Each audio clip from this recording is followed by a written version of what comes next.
plutôt formation, gestion du stress, organisée une fois par an. Mais là, le problème, c'était plus un problème de récurrence, c'est-à-dire si je fais le parallèle avec la santé physique, si je m'entraîne une seule fois dans l'année pour courir, bon, bah, ça va avoir des résultats assez mitigés. Euh, donc, ce qui a pas mal changé les choses, ça a été la crise du Covid. La crise du Covid, elle a à la fois accru les problèmes de santé mentale en entreprise avec des phénomènes d'isolement ou liés au télétravail.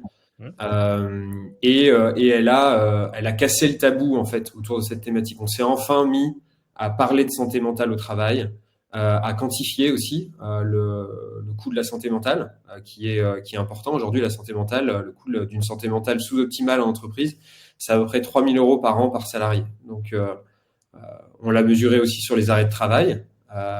C'est la première cause d'arrêt de travail aujourd'hui, la santé mentale. Et, euh, et ça tombait bien parce qu'en fait, en face de ce problème, les technologies numériques en face étaient prêtes pour développer des nouvelles solutions qui permettaient de proposer un accompagnement personnalisé pour tous les salariés à grande échelle et avec un coût qui était supportable par l'entreprise. Donc c'est comme ça que Thiel s'est créé. Donc Thiel aujourd'hui, c'est une solution qui accompagne à peu près 500 000 salariés en entreprise via une application qui propose des programmes personnalisés aux employés, un réseau d'une centaine de psychologues accessibles en téléconsultation pour les employés depuis l'application, un suivi data sur l'utilisation de l'application, les principales problématiques de santé mentale pour les RH, et des ateliers aussi qu'on peut organiser à la demande sur des problématiques spécifiques en support des équipes. C'est vrai que c'était un tabou, je pense, dans les années précédentes. Et comme tu l'as très bien dit, je pense que le Covid a un peu permis, du moins, de l'ouverture d'esprit sur ce sujet-là. C'est vrai que aujourd'hui, par solution numérique, tu vois, santé mentale, on parle d'humain, solution numérique, on pourrait croire que c'est un peu un jouet, mais alors pour le coup, maintenant on accompagne plusieurs clients communs sur le sujet. Est-ce que voilà, tu peux aussi peut-être nous donner un cas concret, des chiffres clés sur voilà, c'est pas que numérique. Moi, je connais votre solution. Il y a tout l'accompagnement humain et l'accompagnement personnalisé que vous pouvez mettre en place pour justement accompagner ces sociétés. Mais comment vous faites justement pour accompagner? Ouais, c'est un très bon point que tu soulèves. En prévention et en prévention santé, il y a toujours un paradoxe. C'est-à-dire que au début de l'année, on a tous envie de bien manger, bien dormir, faire du sport, etc. Et donc, quand on demande aux salariés, est-ce que vous voulez que votre entreprise s'implique dans la santé mentale des employés? Il y en a 9 sur 10 qui disent oui. Donc, une très grosse demande des employés. Et puis, quand on met entre leurs mains des outils, bah, ils sont comme nous quand c'est le moment d'aller faire du sport ou de prendre soin de notre santé, ils s'en servent pas beaucoup. Donc, en fait, si je prends une autre image, c'est comme si je donne une brosse à dents à ma fille de 3 ans. Une fois que j'ai fait ça, j'ai fait 1% du travail. Parce que si je fais rien derrière, elle va jamais s'en servir de la brosse à dents. Donc, faut que je sois à côté d'elle matin et soir pour qu'elle l'utilise. Sur la santé mentale, c'est pareil. Si je mets TIL entre les mains d'un salarié ou n'importe quelle solution équivalente, si je fais rien à côté, il va probablement rien se passer. Hmm. Donc nous, ce qu'on fait chez TIL, on a développé ce qu'on appelle la méthode TIL pour engager des salariés. D'abord, frapper très fort dès le début sur le fait de faire savoir aux salariés qu'il y a une solution qui existe. Donc nous, ce qu'on aime bien faire, c'est impliquer les équipes RH, organiser ensemble un événement pour expliquer quel problème on cherche à résoudre, qu'est-ce que TIL, comment on y accède.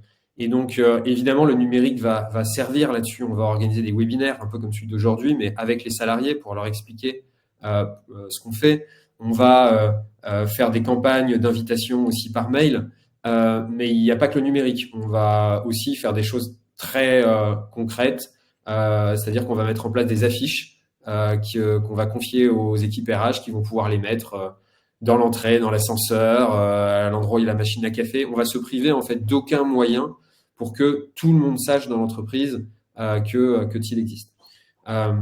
Ensuite, le deuxième recette secrète, entre guillemets, ça va être la personnalisation. Je pense qu'aujourd'hui, quand on ouvre une application sur notre téléphone, on s'attend tous à avoir en fait des services différents qui vont être, ou des contenus différents qui vont être poussés pour Lucas ou pour Arnaud.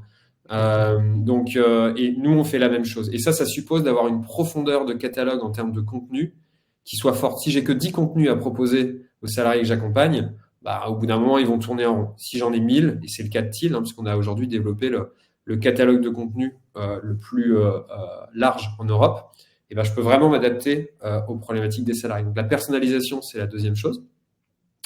La troisième chose, ça va être reprendre des codes du B2C qui marchent et les appliquer à la santé mentale. Il n'y a pas de raison que la santé mentale soit dans un coin à être un peu grise et rébarbative avec des contenus soit uniquement audio, soit des longs textes. Donc en fait, on a repris des formats qui marchaient, on a regardé autour de nous, on a vu des gens qui étaient sur des applications, qui avaient peu de temps à consacrer en général aux différents sujets, donc on a fait des formats courts de quelques minutes.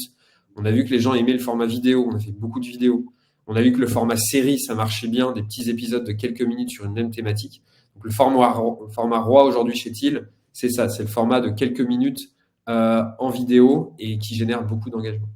Et deux derniers points, on essaie de se concevoir aussi comme un média, c'est-à-dire que chaque mois, on va aller chercher vos salariés et on va leur dire, là au début de mois, c'était novembre, c'est le mois sans tabac. On va étudier les mécanismes d'addiction. Qu'est-ce qui fait que je suis addict au tabac? Est-ce qu'il y a des sujets de stress ou autres qu'on peut développer? On va inviter un spécialiste sur le sujet. Là, on est passé sur la notion de handicap en entreprise et ses répercussions côté santé mentale. Donc, chaque mois, on va aller vraiment chercher les salariés, leur pousser un sujet et changer en fait en permanence.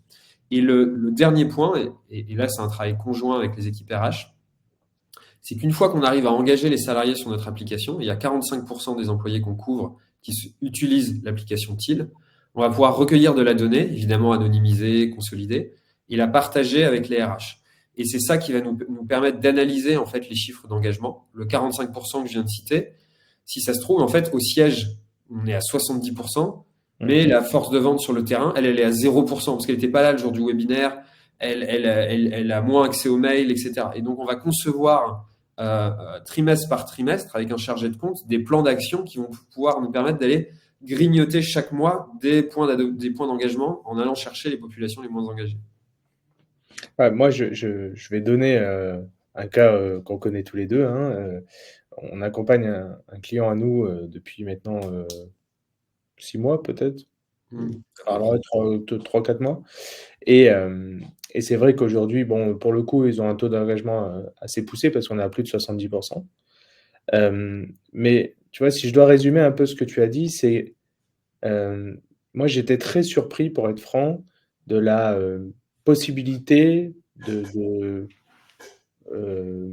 l'application, c'est-à-dire par les vidéos, par les articles, par des podcasts. En fait, elle s'adapte vraiment à la personne. Certaines personnes préfèrent lire, d'autres écouter, d'autres regarder comme une série sur Netflix, par exemple. Et ça, j'ai trouvé ça vraiment très bien. Et pour le coup, bon, tu sais que ce dossier, pour le coup, vous étiez en concurrence. Et pourquoi vous avez été choisi par rapport à un autre, c'est aussi pour ce côté sur mesure. Tu l'as dit, c'est important. Quand on ouvre une application, on a envie qu'elle soit un peu à notre effigie, etc. Mais aussi en fonction, pas de l'entreprise, mais aussi de ses besoins personnels. Et donc, peut-être qu'on peut parler, si tu veux, Arnaud, de justement le premier bilan quand tu arrives sur l'application. Ouais, effectivement, pour proposer un accompagnement personnalisé, on a besoin en fait de connaître la personne qu'on a en face de nous. Donc la première chose qu'on va faire, si vous allez sur Netflix, il va vous demander, alors vous êtes plutôt au film d'aventure, films qui font peur, film pour enfants parce qu'en fait vous avez 10 ans, donc on ne sait pas. Donc là c'est la même chose. En fait on a un conseil scientifique chez nous composé de psychologues, de psychiatres, qui a élaboré un protocole qui permet en une trentaine de questions à peu près de comprendre vos enjeux, de comprendre le type de personne que vous êtes. Et c'est hyper important parce qu'en fait, on a tous des enjeux de santé mentale différents. Si c'est le premier job de ma carrière, peut-être que je vais avoir un énorme syndrome de l'imposteur, je vais avoir l'impression que je ne sais rien faire encore et ça va me tétaniser. Peut-être que si je suis un jeune papa ou une jeune maman, je vais avoir peur de pas arriver à concilier ma vie personnelle très riche et ma vie professionnelle aussi très riche. Donc, Encore une fois, on voit à travers ces deux exemples que si je donne les contenus de l'un à l'autre, il va rien se passer du tout. Et souvent, c'est le problème qu'on a quand on organise une fois dans l'année un séminaire à l'occasion de la semaine de la QVT ou autre, c'est que c'est un peu une taille unique pour tout le monde et du coup, les gens ont du mal à se reconnaître. Donc, en fait, c'est ce diagnostic personnalisé qui va nous permettre, en fonction des types de personnes et des secteurs aussi d'activité, de pousser des contenus adaptés. Sur le côté secteur, nous, on accompagne des entreprises, par exemple du secteur du luxe, où les gens sont hyper engagés. Ils mettent plus de limites entre la vie personnelle et la vie, et la vie pro. On a des secteurs dans le retail très différents, avec des gens qui sont derrière la caisse, qui sont insultés par des clients, et donc qui ont un stress qui est complètement différent. On a déjà fait des interventions dans des points de vente suite à des braquages. Donc là, évidemment, c'est pas du tout pareil qu'accompagner un cabinet de conseil où le sujet, c'est plus le stress de rendre un livrable à temps. Donc cette personnalisation, elle est clé. Et tu as souligné une autre notion qui est importante, c'est la variété des types d'accompagnement. C'est-à-dire que on veut que les gens aient de la récurrence dans la façon dont ils prennent en charge leur santé mentale, mais on veut pas qu'il y ait de la lassitude. Si je prends le parallèle avec la santé physique, si quand je vais courir, je fais toujours le tour du même pâté de maison, au bout de la 10e fois, je vais peut-être commencer à me lasser. Donc nous, on a vraiment mis des formats différents. Il y a des formats experts où on écoute un psychologue. Il y a des formats partage d'expérience où ça pourrait être toi, Lucas, ou moi qui allons partager un cas où, voilà, il y a 3 ans, j'ai fait un burn-out, je partage ce qui s'est passé. Ça, moi, parfois, ça m'arrive de l'écouter en faisant la cuisine ou en étant dans la voiture. Donc, c'est pas les mêmes types de contenus à chaque fois et c'est important de jouer sur plusieurs tableaux. Ah bah, totalement. Puis, en dehors de ça, enfin, je continue sur cet exemple parce que c'est celui que j'ai le plus suivi, mais vous avez même été jusqu'à former les managers à la santé mentale. Parce que la problématique dans cette société, mais comme dans beaucoup de sociétés, il y a eu des burn-out, il y a eu un surménage de certains salariés par la pression des managers. Et c'est vrai que la santé mentale, comme tu le disais au tout début, elle a un côté tabou. Et donc, en fait, vous avez été jusqu'à même accompagner, on va dire plutôt humainement parlant, les managers à peut-être ouvrir aussi leur esprit sur qu'est-ce que la santé mentale et son intérêt au quotidien. Ouais, alors, tu as raison, on a une conviction très forte chez Thiel, c'est que pour gagner cette bataille en fait sur la santé mentale, on a besoin d'agir sur tous les échelons de l'entreprise. Parfois, il y a des dispositifs qui impliquent que les dirigeants, mais qui laissent de côté les salariés. Parfois, c'est l'inverse. Et on observe qu'il y a des populations intermédiaires dans l'entreprise, les managers, les RH aussi, les équipes RH, qui sont très fortement sous pression sur les sujets de santé mentale. Je prends un cas précis, je prends le cas de ma femme qui encadre une équipe juridique dans une entreprise. La semaine dernière, une des personnes dans son équipe se met en arrêt d'une première semaine, puis d'une deuxième semaine, suite à une rupture dans son couple. On fait quoi en fait dans ces cas-là? Et donc ma femme là dans ces cas-là, elle est désarmée parce qu'elle se dit est-ce qu'il faut que j'aille creuser dans la vie personnelle de ma collaboratrice pour savoir comment ça va, lui donner des conseils? C'est pas mon rôle et je sais pas quoi faire. Et il n'y a pas d'outils en interne pour l'accompagner.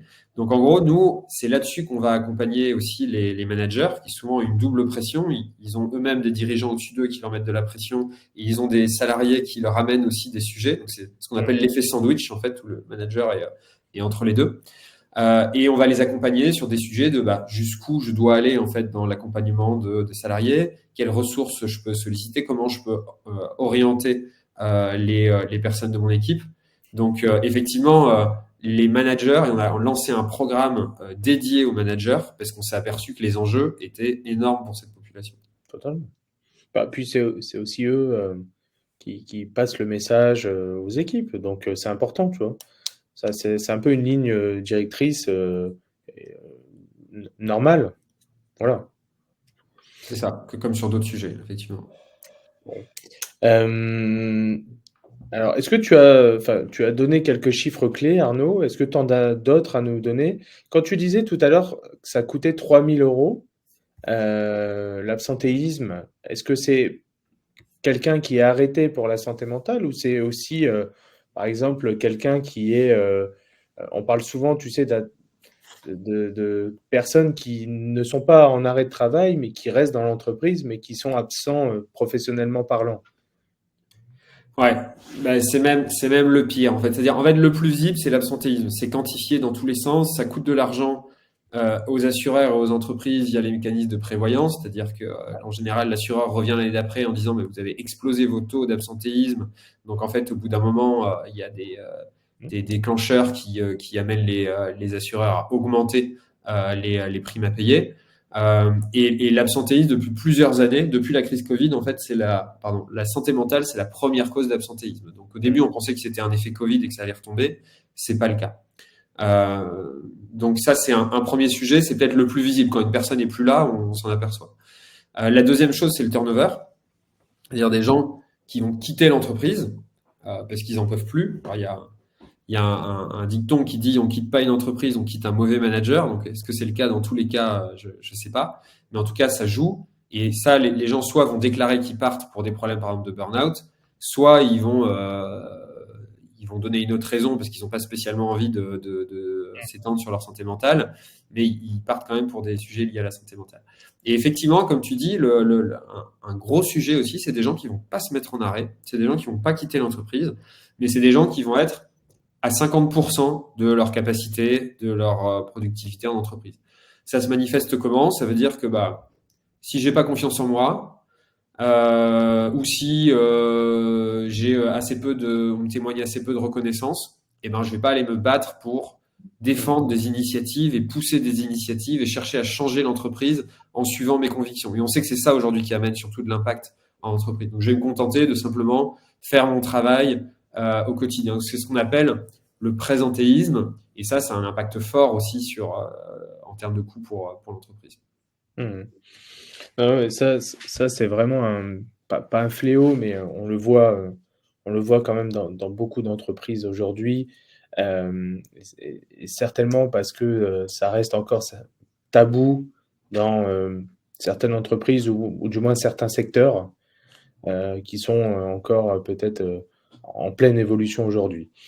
Je voulais peut-être rebondir aussi, donc comment ça fonctionne-t-il? Donc on parlait tout à l'heure du numérique et des différentes, comment dire? Différents modèles, c'est-à-dire la vidéo, le texte, le podcast, la lecture, ces choses-là.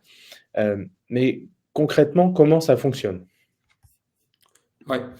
En fait, concrètement, on a 4 briques. On a une application. OK. Sur l'application, je peux faire mon diagnostic personnel. On va me pousser des programmes personnalisés en fonction de mes sujets.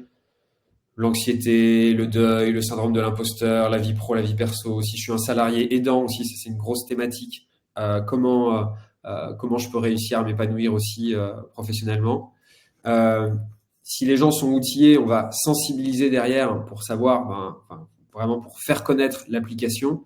Aller les chercher régulièrement via des webinaires, via des événements de sensibilisation en interne. Euh, la troisième brique, c'est qu'on va suivre l'impact en continu. Les équipes RH avec lesquelles on travaille peuvent consulter les statistiques d'engagement, c'est-à-dire j'ai souscrit à une solution. Est-ce que les gens s'en servent? Quelles équipes s'en servent plus que d'autres?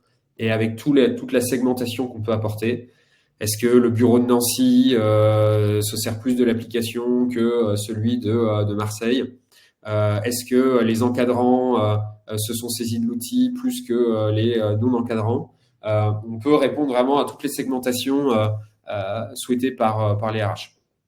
Et justement, dans ces statistiques RH, donc on retrouve plutôt des données sur l'engagement et pas de données, je veux dire, tout est anonymisé. Tout est anonymisé, effectivement. Même en interne, si on me demande les données sur une personne, je suis techniquement incapable d'aller fournir des données liées à une personne. C'est quelque chose qu'on s'interdit nous-mêmes, tout est crypté. Donc on peut uniquement fournir de la donnée consolidée et uniquement à partir d'un seuil de 10 personnes ou plus. En dessous de 10 personnes, on estime qu'il y a des recoupements qui peuvent être faits.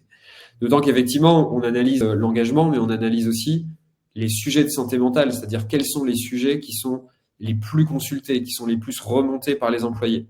Et donc ça va permettre au RH derrière de mettre en place des plans d'action qui soient ciblés. Il y a beaucoup de RH qui nous disent je sens bien qu'il y a un truc, qu'il y a des sujets de santé mentale dans l'entreprise, mais j'ai du mal à les quantifier. J'ai du mal à dire quelle équipe, sur quel sujet précisément. Et le fait que les gens soient de plus en plus en télétravail aussi, ça fait qu'il y a un lien aussi qui se perd entre les équipes RH et les employés, puisqu'ils sont de moins en moins au bureau et on ne sait pas trop ce qui se passe chez les gens. Donc en fait, ce tableau de bord qui est consultable, qui est mis à jour toutes les 6 heures et qui est consultable donc à tout moment par les équipes RH, l'idée c'est d'essuyer la buée sur le cockpit en fait du pilote pour donner plus de visibilité. Et c'est là où derrière on va pouvoir déployer des actions qui vont pas être un saupoudrage sur l'ensemble des équipes, mais qui vont être ciblées pour telle équipe, tel sujet, sous tel format. Et ça, c'est notre rôle et c'est notre métier d'accompagner les RH pour proposer des plans d'action impliquant un psychologue dans l'entreprise. Donc là, vous avez une bonne vision, je pense, des 4 types d'actions que nous, on met en place. Et un petit teasing sur la troisième partie, c'est qu'en fait, en ce moment, donc j'ai parlé des données sur l'engagement et des données sur la santé mentale des employés. On est en train de développer un troisième étage de la fusée qui est comment on peut estimer un ROI pour l'entreprise.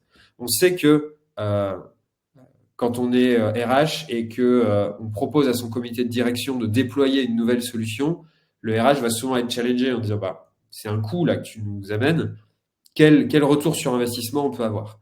Et donc nous en fait on a une équipe data qui a travaillé sur un modèle qui permet, alors je vais être très humble, je vais dire d'approcher en fait une estimation de retour sur investissement. C'est pas une boule de cristal une baguette magique qui donne des chiffres magiques, mais l'idée c'est de dire en quoi on peut réussir à mesurer l'impact que TIL peut avoir sur l'absentéisme, pas tous les types d'absentéisme, plutôt absentéisme long lié à la santé mentale, sur les départs, ciblés aussi sur santé mentale, et puis sur différents indicateurs qui peuvent se rapprocher de la santé, de l'engagement et de la motivation, de la productivité de l'employé.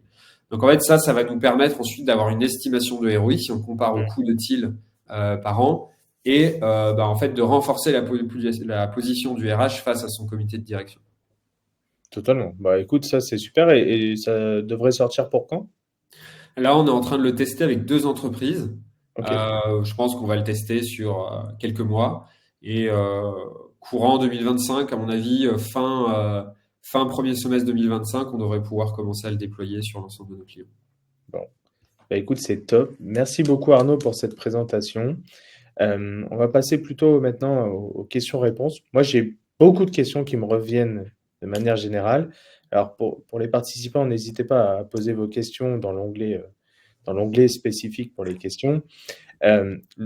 Souvent, Arnaud, et je pense que tu l'as déjà eu, c'est combien ça coûte ce service?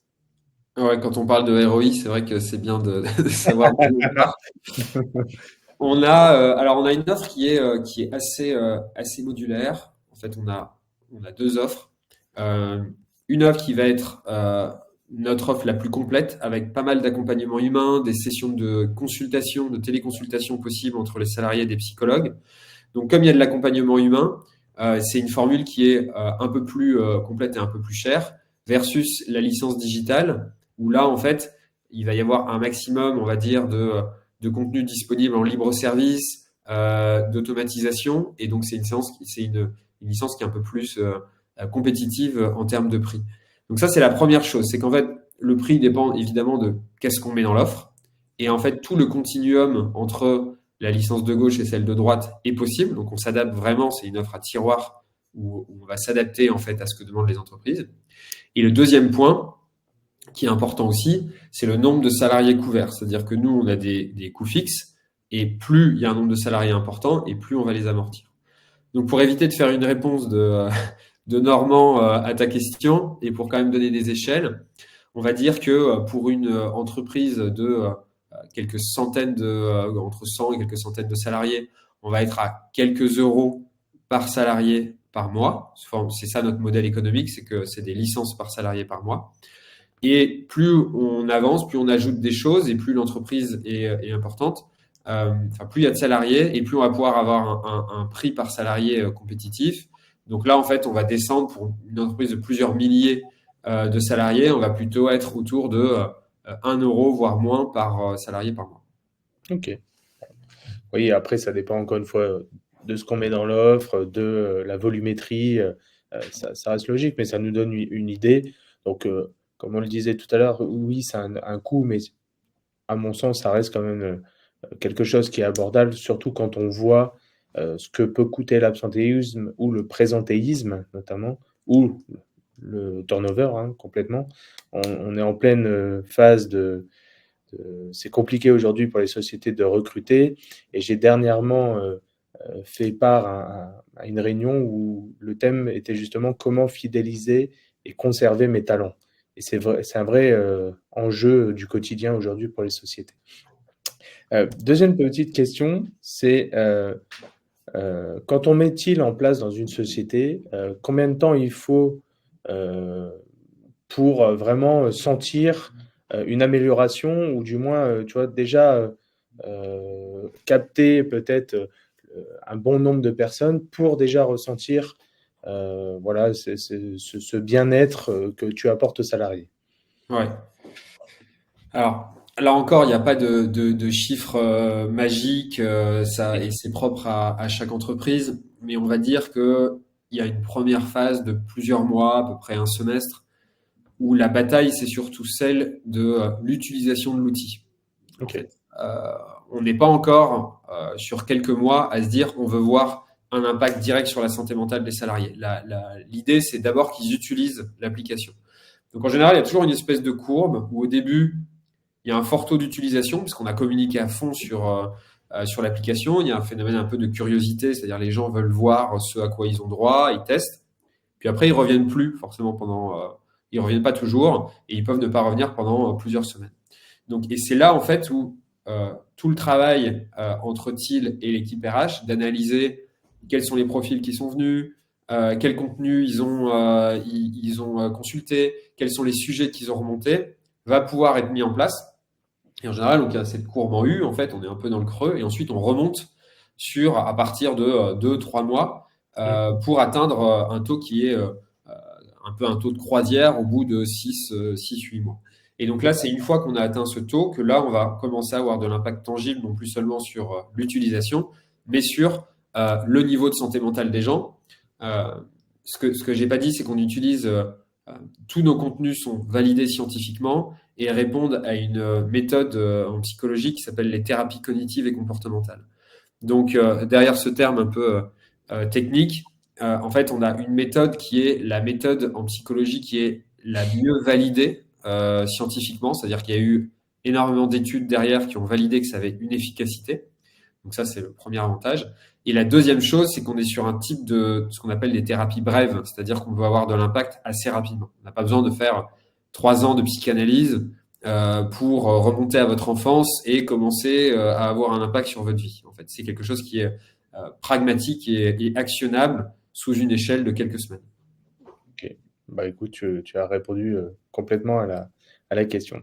Je vois que les autres questions que j'avais notées, on les a répondues au fond pendant la présentation. Je vois qu'il n'y a pas d'autres questions pour le moment. Je vois surtout qu'il est l'heure et je tiens vraiment à respecter. Est-ce que toi, tu pourrais, voilà, si on devait conclure, qu'est-ce que tu dirais sur TIL? Bah, je vais peut-être conclure sur peut-être une réflexion un peu personnelle. Moi, ce que je trouve extrêmement excitant dans l'aventure de Thiel, au bout de quelques années d'existence, on s'est créé au moment du Covid, c'est de voir que tout le monde a une santé mentale et qu'on arrive à adresser en fait l'ensemble des secteurs progressivement. On a commencé plutôt par des métiers de cadre, de col blanc, avec des problématiques de burn-out. Euh, et pas mal de gens nous disaient oui, mais d'accord, ça c'est les cadres, ok, ils aiment bien le digital, etc. Mais le jour où vous serez sur d'autres populations, ça va être plus compliqué. Et en fait, à chaque fois on s'adapte, mais à chaque fois on arrive à avoir un impact. Donc on est maintenant dans dans le retail, chez Carrefour ou chez Nocibé. On accompagne des gens qui sont à la caisse face aux clients.